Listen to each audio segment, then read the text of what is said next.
While walking on beaches or shorelines of the Great Lakes or St. Lawrence River, you may have started to notice these materials blending into rocks and sand. Finding pieces or pellets of this blue or white polystyrene or styrofoam is now not an uncommon sight. However, local advocates are calling for action as they say it is harming all members of water ecosystems. Save the River and Upper St. Lawrence River Keeper Executive Director John Peach said this problem has been recently noticed by his organization and volunteers for its trash-free river cleanups. I'm starting to talk to people. I'm talking to different members of the water keepers groups along the Great Lakes. And this is not just a Thousand Islands problem. This problem's all around the world. We're all reading about it.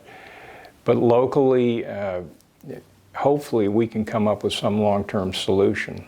According to Peach, a main source for these pollutants stems from structures very close to the water, floating docks. I first became aware of them maybe 8 or 10 years ago when I saw larger pieces of the blue styrofoam that was breaking up, and it was coming out of floating docks.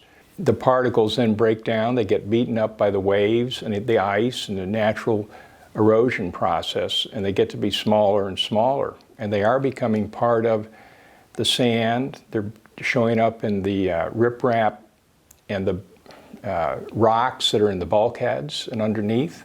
Solutions to this issue include replacing old docks with optimized models such as new steel frames or PVC.